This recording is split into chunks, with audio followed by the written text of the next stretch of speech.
यही विधानसभा से हम लोगों ने सरना धर्म कोड का मांग भी किया है और हम चाहते हैं इस बार लोकसभा चुनाव से पहले केंद्र सरकार भी फैसला कर दे कि सरना धर्म कोड देगी या नहीं। में वीर बुद्धू भगत जी के इस पावन धरती में आज वीर बुद्धू भगत जी के 232वां जयंती कार्यक्रम में हमारे साथ उपस्थित इस स्मारक समिति के अध्यक्ष शिव पूजन जी, हमारे साथ उपस्थित यहाँ के पूर्व विधायक, पूर्व मंत्री, हम सभी के अभिभावक श्री बंधु तिर्की जी, उपस्थित डॉक्टर राम किशोर भगत जी, मजबुला जी, हाई कोर्ट के अधिवक्ता आए हुए हमारे अतिथि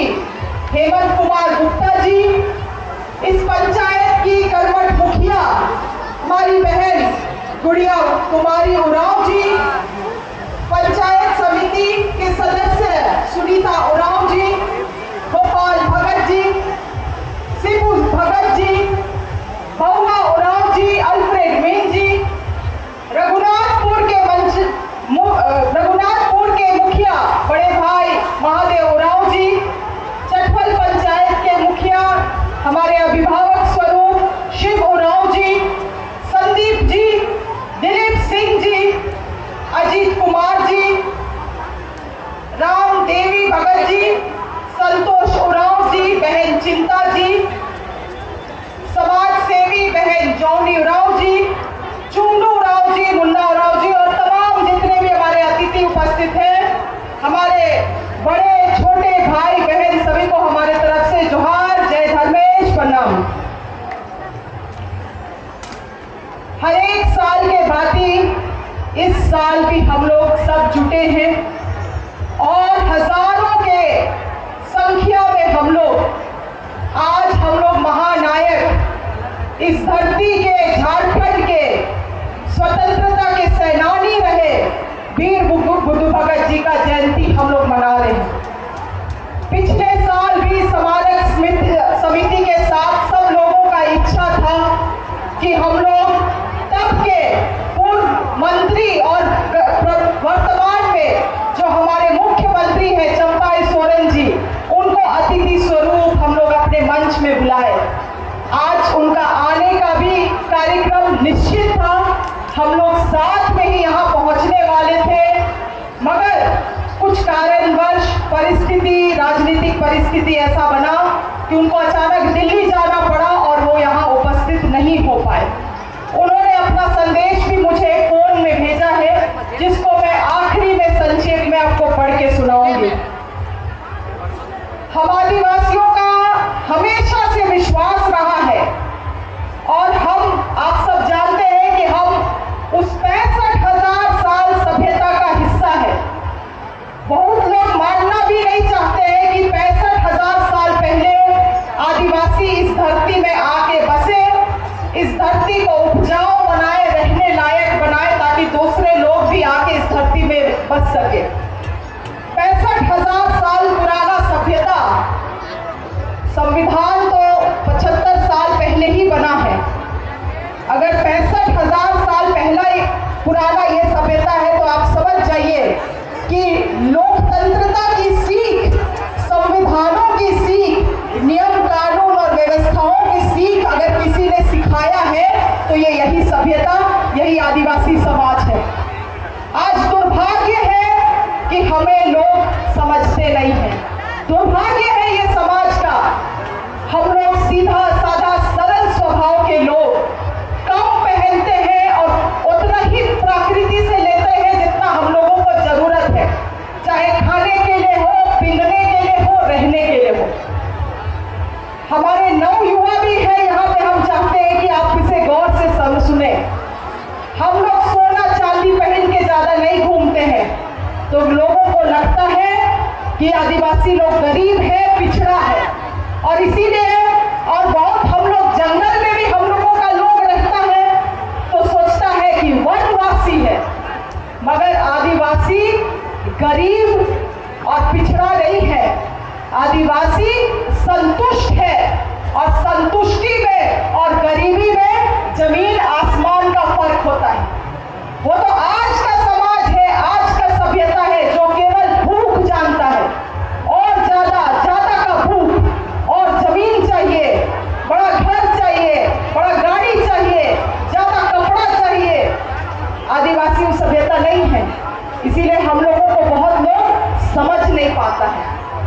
हम लोग कम में संतुष्ट रहने वाले लोग हैं।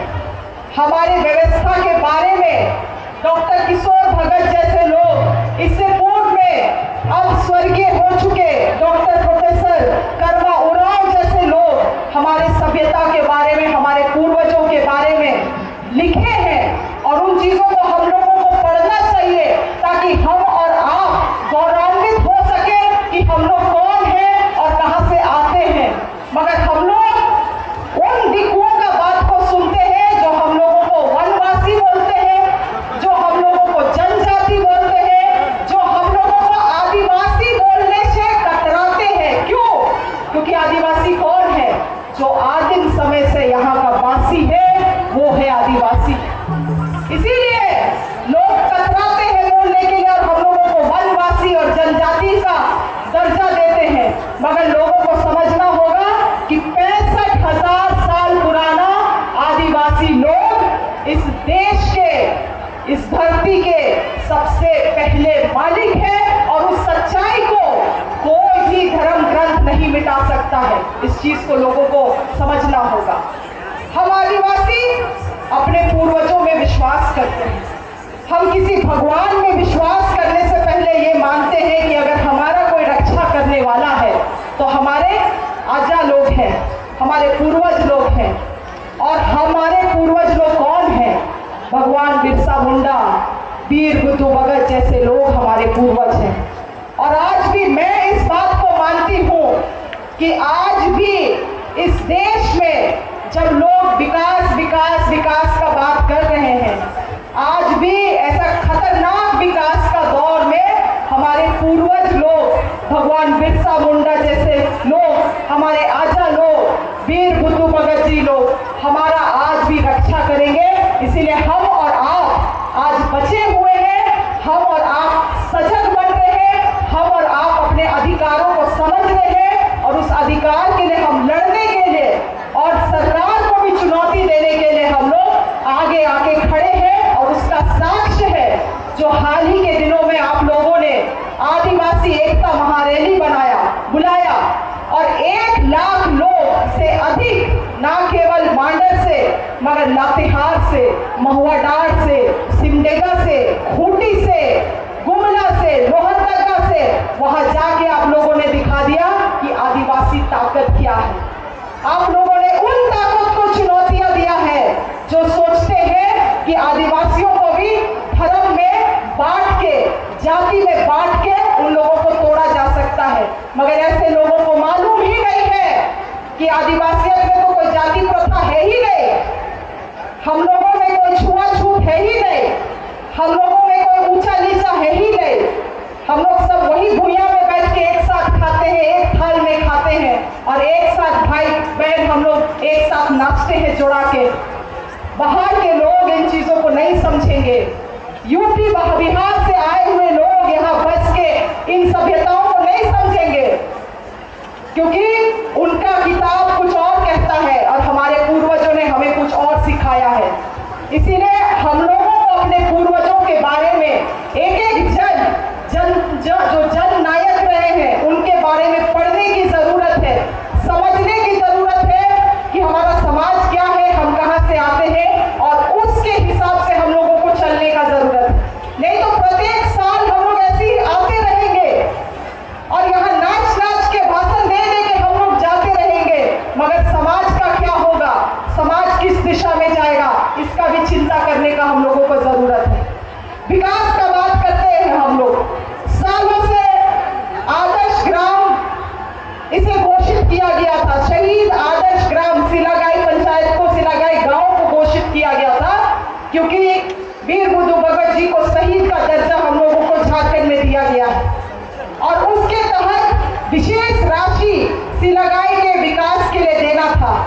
मगर एक पिछले 2014 से लेकर 2019 तक कभी इस फंड का कोई भी उपयोग नहीं हुआ। हमारे आने के बाद हम लोग माननीय पूर्व मंत्री थे, तब कल्याण विभाग के मंत्री चंपाई सोरेन जी के साथ पूरे स्मारक समिति के हम लोग जितने भी सदस्य हैं मिलके हम लोगों ने गुहार किया और पिछले साल 8 करोड़ की योजना हम लोगों ने इसी आंगन में यहाँ के गांव वालों को देने का काम किया है। और उसके तहत 150 लोगों को 2.5 लाख रुपए का आवास भी इसी मंच से दिया गया है। सिंचाई की योजना हुई, रोड, सड़क, घर, तमाम चीजों को दिया गया। मगर दोस्तों 8 करोड़ का योजना पैसा कोई बड़ा बात नहीं है। मेरा समाज 1 साल में, 2 साल में, आने वाला 10 साल में कहां जाएगा, कौन दिशा में जाएगा, ये अहम है। योजना तो आते जाते रहता है।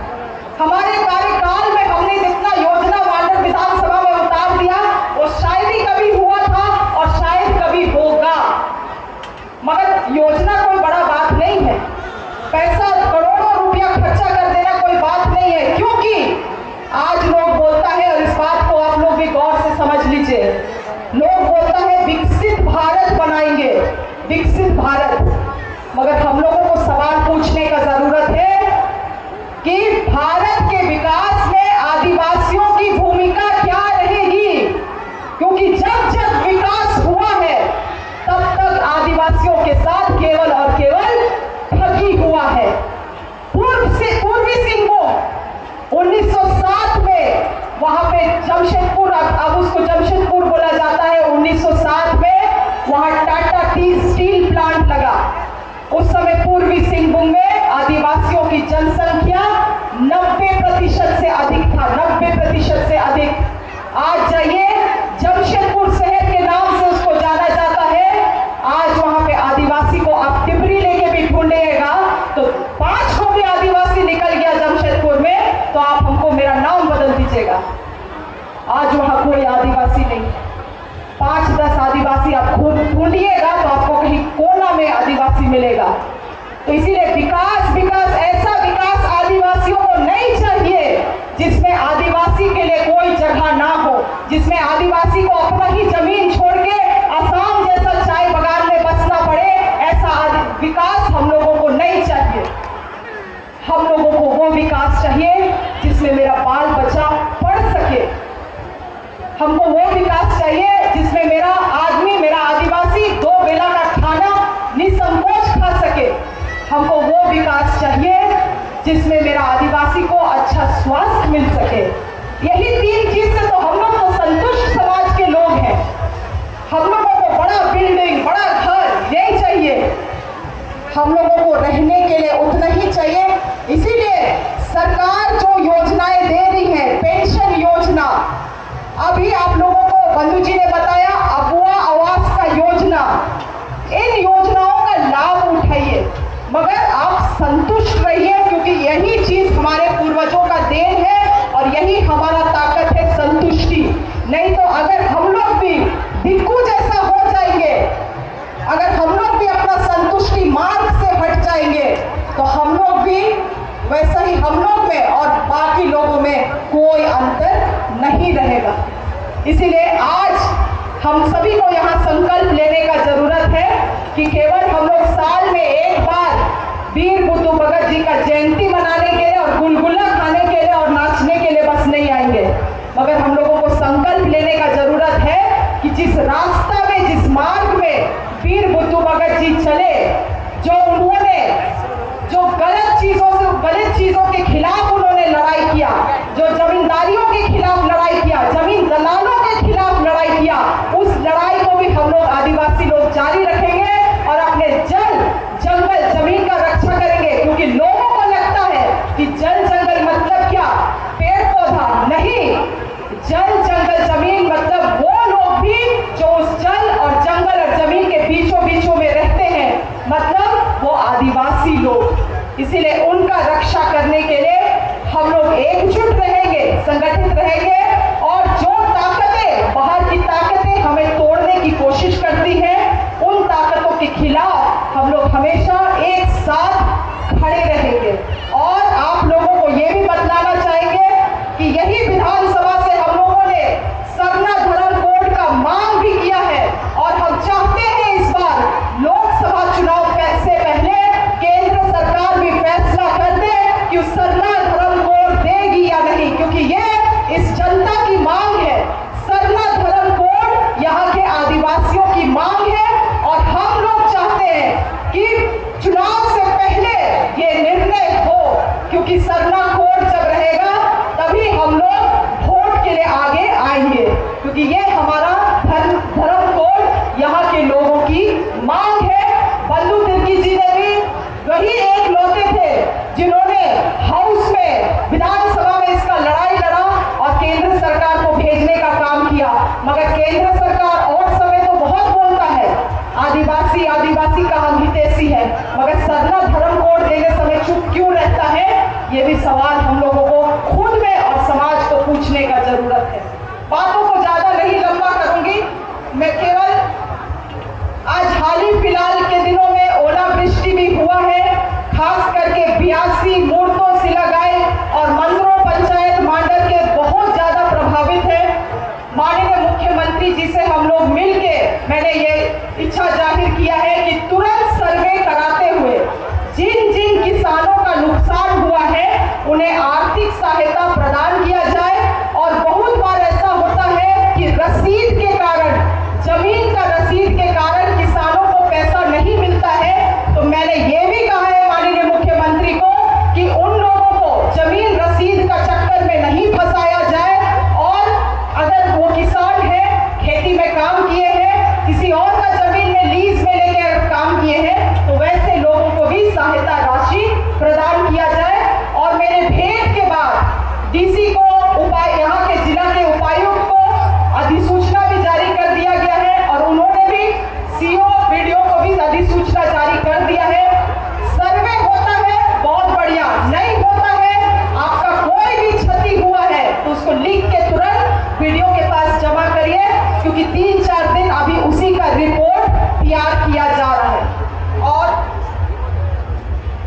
और आपको आखिरी में हम माननीय मुख्यमंत्री जी का संदेश को पढ़ के सुनाना चाहेंगे। शहीद वीर बुद्धू भगत की 232वां जयंती के अवसर पर उनके पैतृक गांव सिलागाय चाहनों में विकास मेला का आयोजन में मुख्य अतिथि के रूप में मुझे आमंत्रित किया गया, परंतु कुछ कारणों से विकास मेला के आयोजन में सम्मिलित नहीं हो पाऊंगा। शहीद वीर बुद्धू भगत पूजा समिति को भविष्य में हर संभव सहयोग करने के लिए प्रयासरत रहूंगा। झारखंड के मुख्यमंत्री श्री चंपाई सोरेन जी, मैं यहाँ से आश्वासन देती हूँ स्मारक समिति के तमाम सदस्यगण को कि एक दिन हम लोग एक समय निकाल के माननीय मुख्यमंत्री जी से मिलेंगे, क्योंकि उन्होंने कहा है कि हर संभव सहायता करेंगे और यहाँ के लोगों की समिति की जो भी इच्छा हो आगे की विकास के लिए उसको पूर्ण करने का काम हम सभी करेंगे। धन्यवाद।